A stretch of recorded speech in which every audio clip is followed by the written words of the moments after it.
Okay, greetings and welcome everyone. All right, a little bit of preparation for people coming to the upcoming workshops. How to get the optimal amount of success out of the workshop. So the first thing to look at is, I've noticed when people show up to a workshop, they go, oh, I'm going to go on through the spiritual process. I'm going to give up drinking when I get there. I'm going to give up smoking. I'm going to give up this marijuana. I'm going to go to Thailand and then I'm going to study this stuff. I'm going to get good. You want to do all that giving up well before you get to the workshop. I've had people try and give up smoking at the workshop, just watch them go crazy. I've had people trying to give up pot at the workshop, and it's kind of like, yeah, you should have done that a long time ago. Giving up alcohol, you know, they're getting tremors and they can't concentrate, they can't benefit from the workshop. Now, do all this beforehand. So let those things go. Now, alcohol is an interesting one that it dissolves your relationship to Akasha. When you concentrate, Akasha accumulates. The etheric matrix between the mental body that's concentrating, the Akasha that's accumulating, that matrix holds your relationship to stillness. It controls your relationship to God. If you want to touch divinity, it's through stillness you touch divinity. And that stillness accumulates in the etheric body under the mind. And every time you pray, it opens up. And there's a vast infinity that you access. And that is the spiritual path. That's everything. Every exercise you do is for that. So if you're in a path of service doing healing on people, the concentration you use to do healing is accumulating Akasha and merit for deeper layers of concentration. And that stillness, and for divinity, it's right underneath. So you want to be looking at how you access that, how you accumulate and cultivate the stillness and harvest that stillness out of every practice. If you're doing a practice that leaves you in a state of static, in a state of agitation, you may want to consider whether that practice is good for you or not. So there should be a vast amount of quietude underneath the spiritual work that you're doing. And you really want to develop a relationship with quietude. Now, as you cultivate that and you go deeper into the stillness and your conscience awakens and the divine light awakens and the difference between right and wrong awakens and your yearning for ascension increases. All these intuitive markers that are guiding you set you up to be your own teacher. A person cannot be a master of themselves and a master of their journey until they've put these basic 5 precepts from Buddhism into place. You know, get rid of the intoxicants. Make sure your sexual relationships have honor and dignity in them, that they're genuine with the person you're interacting with. It doesn't matter if you're straight or gay or whatever your constitution is, that your relationship with that person, that it's got some integrity. It's not just purely for physical, but you're cultivating something with that person, that interaction. Pure sexual relations, non-harming. Non-harming is very, very important to reduce the amount of static contraction in the bodies. Thou shalt not lie, you know, put truth as a primary tuning fork. Thou shalt not steal. Integrity is important. It has a huge impact on your merit field, and the energy reticulates through your astral body for you to be able to concentrate and cultivate a practicing lifestyle. So you're just those basic precepts are very, very, very important. And they're tuning forks that allow you to practice well. If you don't understand them and you don't take care of them, you simply can't practice well. So really ensure that you understand those laws, how they function, how they generate an energetic space for your mind to ascend. So do all that homework before showing up to the workshop. Now what's the next thing you should practice? You want to be very good at vital breathing. Building the ball, feeling vital energy, swirling energy around, tree qigong exercises. Playing with vital force is important. And this is the decider of should you even come to the workshop. If you can open up your matrices and go into a vital field and breathe into trees, be in the forest and go, wow, I can connect to nature, there's a very strong chance that the Hermetic work will work well for you. If you can't feel vital energy, it's a bump, none of this will make any sense. None of it will work, because your spirit senses aren't able to come to the fore. You want your spirit senses to be in front, and you're cultivating through the spirit. Spiritual ascension. We want the mental body first to be open and receptive to bring the pure energy through the astral physical body. And the spirit sense is what we use when we vital breathe. So make sure you're very, very good with building the ball, whole body pore breathing, floating the bones, breathing into the marrow, all the fundamental Qigong exercises. Do them well before you show up. If you do your due diligence there, everything, we take this vital energy, we start slowing it down in the astral, and you get into the thick astral substance and release it through the living mind space, through the mental space of the mind substance of the energy. And then we move into the infinity of it and cultivate akasha and then non-dual light. In a matter of hours, you can be in this place like, wow, this is incredible. But if you haven't done your preceptual work beforehand, you haven't done your due diligence with vital breathing, getting good vital energy, I can't give that to you. You'll have momentary experiences and you'll crash and you go, why can't I go back on my own? Because you didn't do your homework. In order for me and the other instructors on our team to take you from a vital energy state into astral, into mental, into an infinity state, an akashic state, you need to have laid a foundation yourself before showing up. And the better the foundation, the more benefit you get from the workshop. The next thing you want to be looking at is developing journaling skills. You don't want to learn how to journal at the workshop. You want to develop journaling skills beforehand. Now, journaling skills are the platform of communication between your conscious and unconscious mind. So when you tell your unconscious exactly what you want in the correct way, your unconscious mind will reflect it into your physical experience, reflect it into your consciousness and your feelings, into your body. And this reflection will speed up or put the brakes on what you're doing. And people who don't know how to journal we cover all the journaling process in the course. But if you know beforehand, you've started off with a big head start on everyone else. So this method of having a dialogue between conscious and unconscious mind, putting key markers in your journal of what you want to wake up and amplify, then energizing those and acting upon them and bringing them up to the surface for your experiences. This is a valuable skill. So learn about journaling. Obviously, if you're attending, I don't teach Qigong anymore, but if you're attending a Qigong workshop, you want to have done as many of the Qigong videos as you can before showing up. So you understand the words, the dictionary I use, the Hermetic ideas. You've gone through the Franz Barden's books and you understand, where this is going. Where does the Qigong take you? So the more homework you do before you arrive, the more sense it makes when the teacher is talking to you. And then as the teacher guides you through the exercises and you have the experiences and you come out, you go, oh, I understand that now. Direct experience now. Now I know what's going on with each of these principles. Let's say if you went through the Kabbalion, you can just do an audiobook, Kybalion.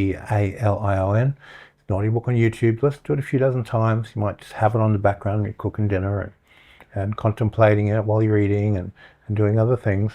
You don't have to focus on it for 3 hours. You can just put it on and have it there. You'll find that it'll put little lights on your mind. You'll hear it go, oh, that's a good idea. And then it'll relate to an aspect of your life, relate to an aspect of your practice, relate to an aspect of your spiritual work.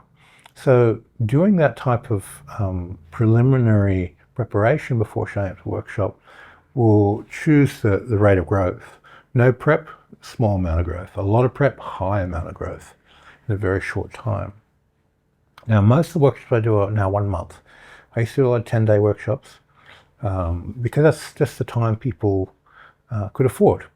Now I'm allowing some people to do the 10 days in first 10 days of 1 month workshop because they have time restraints. But 1 month is what you want. 10 days will give you a taste, but it's not enough to really metabolize and get to the heart of it. Some people it is, but most people it isn't. After 1 month of practice, you're heavily grounded in there, and you're sort of like, yeah, I got this. I know I can train this for the rest of my life, and I'll be on the right track. So something to look at. Now, when you arrive at the workshop, in the day one, you're going through the social interaction, getting to know everyone, to chat to everybody, and that's understanding normal. After that first introductory process is taking place, when you show up to class, you sit quietly, connect to light, invoke light. Now, more senior students are connecting to a form of Akashic light. It's got an infinity quality to it. Beginner students are connecting to astral light because it's dual, it's contained in a limited space. It feels like it's more in a container than in an infinite space. And recognizing infinite space of that container moves it from a dual state into this non-dual state. It's what exists within the mind fabric beyond Akasha. It can only work with Akasha to get to this non-dual light state. In Buddhism, they call it a non-returner state. If you are not able to measure this energetic relationship to time, to space, to infinity, you'll always be in the astral light, in the light that's in a container, and you'll never move to the non-dual because you can only access that through Akasha. So beginners are working with Akashic light, and more advanced students are working with the astral light for beginners and Akashic light for advanced. And so you arrive in the class and you begin working with light. You're building this training space. You enter into prayer, you make a magic circle. You sanctify the space. It's sacred ground for the spiritual work which you're about to do. So you put a circle around yourself and then open that up to the room. Now, if there's 10, 20, 30, 40 people in the room practicing, and everybody does this, you get a lot of energy accumulating. Everyone's in prayer, everyone's in their high state of stillness and connection to deity. And it can be whatever deity you're interacting with is fine. Non-dualized universal. All of the hierarchical beings from every religious system move through this non-dual light state. Astrally, they're contained within a religious framework. So normal white light is contained. Moving through Akasha, working with Akasha and working with the light of the mind, of spirit, that's non-dual, all these beings are, whether you're Muslim or Christian or Buddhist, they move through the same space, through the same non-dual light space. And so this universal non-dual light, you want to accumulate it in the room when you start. So you arrive a few minutes early and you get in the right mindset. When we begin the practice, everyone's already in the stillness. It's like sit down, bang, and we're off and running, we're practicing. But let's say everybody comes into the room, everyone's chatting and socializing. I'll come and sit down. Okay, everyone, give a clap, let's get started. And everyone starts to settle. There's this period of time it takes for everyone to get into the energy, and that they've brought all that static into the room as well, which is a problem. You don't want to bring emotional stuff on the news into a training space. You want to have a sacred space for your practice. Minimize any type of emotional baggage. Leave it at the door. Come in, sit down and practice. Then as you're practicing, there's this concept or idea of skill sharing. It happens on an unconscious level.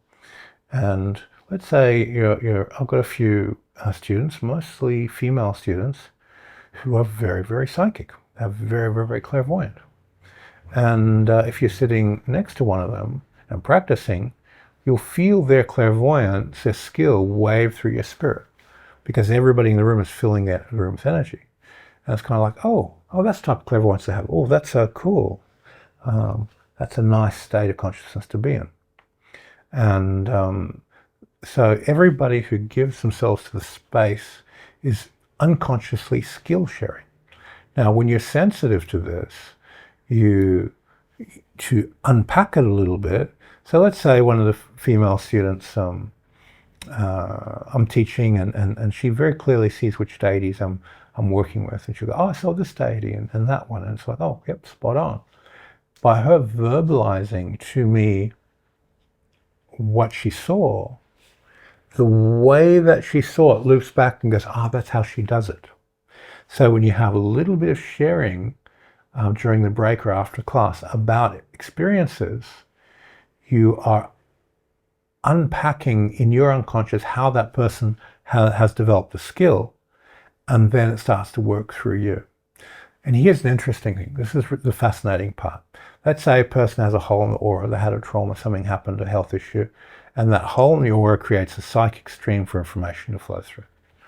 And you feel it. You go, oh, they're getting psychic information through the hole in the aura. Now, you don't have to have a hole in the aura to be able to soften your matrix to the same degree of openness as the hole in that person's aura. So that person might have a messed up lifestyle and have a lot of emotional baggage, but where that hole is, there's a clear stream. It's just information leaks through. When they pray, prayers reflect through that hole in the aura. And you go, okay, there's this hole, but what happens? The matrix at that point has a degree of openness and stillness, and the static in the rest of the body isn't influencing that, and the information flows through it. So you put your mind into that openness, that absence of static, that space, and just let the clairvoyance flow through, and on the same frequency as that person, you can create and you utilize the skill with a different cause. You're just sensitive to the openness, and you're not tuning into the hole and the trauma. All you're tuning into is the information moves through the matrices, through the spiritual world, through this hole. And if I can simulate that same state of vacuity through which it flows in your mind, you get the same flow. So if a person achieved a skill through trauma, you don't need trauma to replicate the skill. You need understand the openness upon which that skill is working for the person.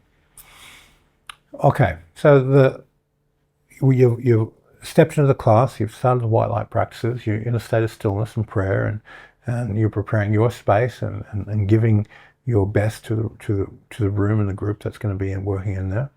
The class starts. Now, your intellect listens to the instructions you're getting. So intellectually, you switch on and you go, this is what we have to do. Now, as soon as you think it, you want to move to feeling the instructions. So if I say, okay, open the hands, let's build the wall, you don't think about lifting the hands and stretching, hanging the muscles in that process. You just go, there's that vital energy. You tune your mind to the vital energy and you invite it in and out. And you start building the wall. If you think too much about the mechanism, you'll take away from the feeling of the energy and the experience. So there's this introductory state of how do I do it, then you do it, and then you feel it, and then the feeling amplifies the ability to do, and you own the skill. You want to as quickly move past thinking to feeling as fast as you can, because when you feel the energy, then you can just surrender to it and own it and replicate it when you're not in the workshop. When the workshop's finished, you've gone home, you should be able to capture all the skills, energies, frequencies that you worked on in the workshop. And to do that, you have to go to the feeling level and integrate it into your physiology. And the faster you do that, the more you can take home with you. So there's this process of learning, how do I do it, feel it, and then cultivate the feeling, and then take it into the body and radiate it. And you get mental, astral, physical ownership of the skills. So when you understand that, you only allow yourself a certain amount of thinking to go to the feeling and then to the radiating through the body, and then reticulate all that and go through the refinement phases for each exercise. If you're thinking and writing too much, I gotta do it like this, gotta do it like this, I gotta get this all right, and then you don't get the feeling. Well, I have the theory there, but you didn't get the feeling. Feeling is important. All right, the next thing to consider with preparation for workshops and how to get the most out of the workshop is not to push yourself too hard. You've got to get through a whole month, 3 hours morning, 3 hours afternoon, and evening contemplation and revising your notes and taking ownership of stuff. If some people will go, I'm going to get up at 6 and I'll go really hard, and I'll go to the class and I'll go hard again, and I'll practice really, really ascetic eating practices for lunch, and they burn themselves out in the first week. If they're not used to doing that, there'll be a mental exhaustion which takes place. So when you're supposed to be getting the best stuff is in the last period of the workshop, you're already exhausted and you're not getting those gains. So know your rhythms, know how much you can put in, know how much energy you have, and use that energy and concentration wisely. Now, what I notice, people who are doctors, have PhDs, who are well educated, they're fine. They know what it's like to study 12 hours a day for an exam, and they know what it's like to do it for weeks on end. They have work ethic. They've done it before. Now the work ethic is applied to meditation and training the mind and the energies. So I found those people, they can push themselves as hard as they want because they're accustomed to expressing a very high work ethic morning to night. Where people who haven't done that, when they try to, for the first time, it's exhausting. So know your capacities, your limitations, and then build a platform of concentration, and so the whole month you can keep absorbing and learn as much as you can. Now, the next thing to do is make sure you read through Franz Barden's books. This year I'm only teaching initiation, and the senior class is doing evocation and Kabbalah in the initiation, all 3 books at once. The first-time students are doing more initiation with a little bit of Kabbalah and evocation in it, just the fundamentals so that they understand how it works. And that's more, the evocation will pass more towards the end of the beginner's workshop, where it's first time. Even though I do the same frequencies, same energies. So for instance, you're doing mindfulness, and mindfulness might be using letter A, and you open the mental space and open that attentive awareness and spirit sense to the environment, and I build the letter A in the room and guide people through the exercise and the practice, observing rising, falling away thoughts and separating the observer from the thought. So there's clean separation. That part that just got separated, that's what you're building. If you didn't do that well, you wouldn't be able to know what the mental body is and what you're actually building in all those mental exercises. You need the mental body to separate from the mental space, separate from the thought forms, from all that, and that you recognize the mind, your mind substance, as purely as possible, and that's what you cultivate. That's what concentrates. That's what accumulates akasha. That's what enters into these different states of consciousness. If there's stuff stuck to your fabric of your mind, how can you experience something outside of that? You have to separate it and then reintegrate it onto another frequency framework to experience a frequency framework. So we learn how to detach and drop everything, focus on something else. Drop that, focus on another thing, and integrate it through the 3 bodies, mentally, astrally, and physically. And when you put letter A into the mental body and then do the exercise, the fuel of letter A will make it easier to do. That's the energy which allows that separation to happen. For instance, advanced group will build the letter A as a group, and with the intention for the letter A to manifest a mastery of a particular exercise, then practice the exercise, then own it, show gratitude to the spirits of air and the deities that are assisting, and look at the karma stream of how they're going to utilize that, and then put energy into the karma stream moving forward so the skill gets better and the way they utilize it for the benefit of humanity gets better, and their personal vows get empowered, and that stream becomes a highway. It's like, yeah, this is fixed. They're more conscious of that. So we're doing the same exercises, but the preliminary for the advanced return student group is we build the energy as a group. Everyone contributes. Where a beginner, they haven't learned how Kabbalah works. So the teachers build the energy in the room, guide the students through them, and then the return students assist more in building that energy for each exercise.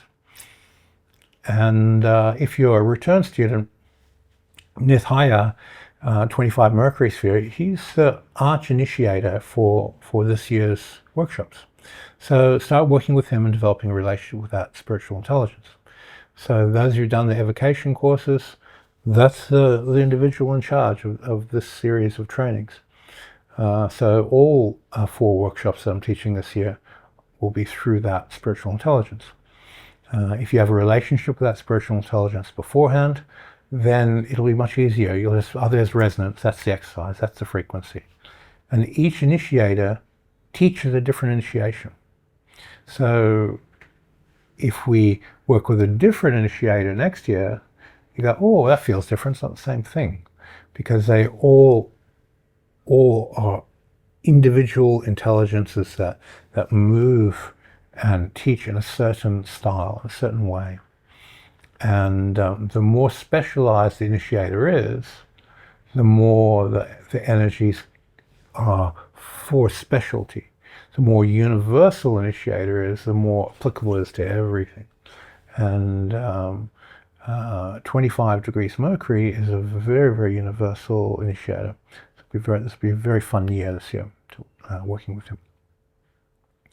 Okay, so other things you may want to consider doing is doing a little bit of fasting. Just knock some of those chemicals out of your body before the workshop. So a 72-hour fast or a week. I like 10-day, 14-day fasts. My limit is 3 weeks on a water fast. If you enjoy fasting, do a few short fasts before, and 72 hours is good beforehand. If you're able to do that, you'll find that the workshop will be, you'll have less static rising out of chemicals that shouldn't be in your body. And drink a lot of water. In the classroom, don't bring any electronics, don't bring phones, or no electronics allowed in the room. For Qigong, it's not that important, but for Hermetics it is. It's a sacred space. So you can bring a bottle of water, a pen, and a pad of paper.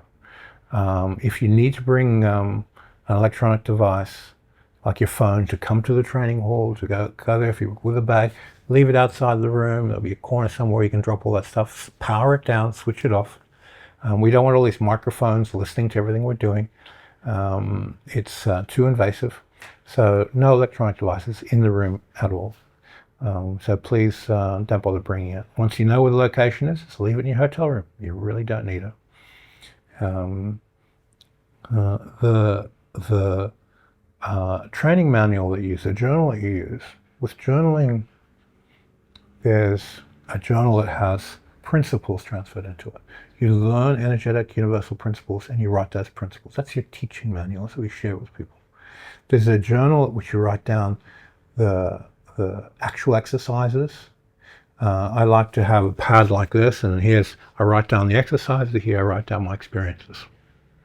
So yes, the mechanics of this is what I do, this is what I experienced. And then any adjustments I make, any improvisations, any fine-tuning, any refinements of an exercise, I rewrite the refinement, and I use a color code. This is a refined way of doing the exercise. This is an improved way. This gives me a better result. And using highlighters, color markers, you can fine-tune the way you write your journal. In recent years, I've enjoyed taking A3 sheets of card and then putting them up on the wall, and then I just journal the whole wall, and I blue tack them on. It's like a sticky substance. In Australia, that blue tack, I'm sure it's all around the world, that brand. And when I take it off, it doesn't seem to mark the wall up too much. It's pretty good. And this allows me to lay down in bed and look at all my notes and my journaling and contemplate all these things. Go, oh, this is a really good idea. That's a good idea. I've got to work on that. And just putting your mind on a short statement, the energy reflects, and boom, you're in the mental body and you're radiating that energy. So you can be lying down contemplating stuff and practicing. If you're given sigils, you draw the sigil and you put it up there and you just tune the mind to the sigil and radiate the power of the sigil. Now, one of the ideas is that when you design a sigil, that if you have incorporated physically too much into the sigil what the sigil does, you block full unconscious access to the power of the sigil. So you design a sigil, you put it up there, but you don't intellectually think what it's for, and then you put energy into it. It saturates deeper and reflects more deeply, and the energy comes in. So it's one of the principles of sigil making is, once you've made the sigil, and if you don't know what it is and you energize it, the energy effect will come from a deeper space. I like to do that method with also being fully aware of what it's for, and then just releasing layer by layer and acting upon each layer appropriately to take ownership of it. as well. You have to fine-tune what the sigil's for and which approach you're going to use. Another thing to prepare for with the workshop is the clothing that you're wearing. Having really simple, simple white t-shirt, bright colors, works really, really well as a beginner. This is blue, but I tend to do navy blue and black shirts a lot. Dark shirts absorb energy. They absorb large amounts of energy. White shirts, bright shirts reflect energy. It reflects it back out again. Same way light touches black, it's absorbed. Touches white, it reflects. And the darker colors allow me to absorb and tune into energies differently to bright colors. But bright colors are a really good starting point. And breathable fabrics. If your fabric doesn't breathe, then it's questionable whether that's good for pore breathing. When you just blow on a fabric and the air hits the skin underneath, it's a breathable fabric. Most of my workshops have been in hot climates, so if you have very breathable fabrics, it'll be cooler, and energy will just move in and out really nicely as well. So when you make your clothing choices for what you're going to wear, it's going to be loose, it's going to be comfortable, and you really want to make sure that when you put that on, you feel you're in practice mode. It represents you being in a state of consciousness where you can practice comfortably. The next thing you want to look at with your clothing is we start, in the morning, and sometimes we have early starts, sometimes later starts. Afternoon is going to maybe much hotter than the morning. So people will show up with long pants, and by afternoon they want, oh man, I wish I had shorts. So that's always a thing in Thailand and hotter climates. So you may want to bring different clothes for the afternoon session. Okay, the next thing with your preparation is your water. If you put a pinch of salt in your water bottle, you'll notice that the energy will charge into it more powerfully. It'll absorb and hold more powerfully. So it's only the smallest amount. You don't need much. And a good Himalayan or Celtic salt, tiny bit. It's so small amount you can barely taste it. And that little pinch makes that, it turns it into a capacity for battery and energy storage really efficiently. If it doesn't have, if it's super pure water, what tends to happen, the energy will go maynicely, but it tends not to hold very well. The energy will just start radiating. So let's say you take a 100% pure water bottle and you go, okay, you can buy the 99.9% pure water, and you charge it up, and you look at, wow, it's glowing, it's bright, this is intense. It's bright because it's moving away from the water. You just charge it now, you're losing your energy, and that's why it looks bright. You put a pinch of salt in that and then charge it again. It's bright, but it's contained, self-contained. Because the salt goes, no energy, you're staying right here with me like a battery, and it gets charged up and it holds it. Like the blood and water in our body has all these minerals in it to hold the energy in. Really pure water is good for detoxing and cleaning out your body. It'll grab minerals and everything in your body and pull it into the water, and then you'll urinate it out. So it'll demineralize your body, but also detoxify. So it's really good to do that sometimes. If you're doing detox, pure water is great. But if you're charging that water up, that little pinch of salt makes a huge difference. So if you have a high quality salt that you like, just have a small container with you. You don't need much. And each time you put another bottle of water in front of you, just take a pinch, throw it in, and put a prayer and blessing into it. All right, so the next thing to look at with preparing for a workshop is your meditation posture.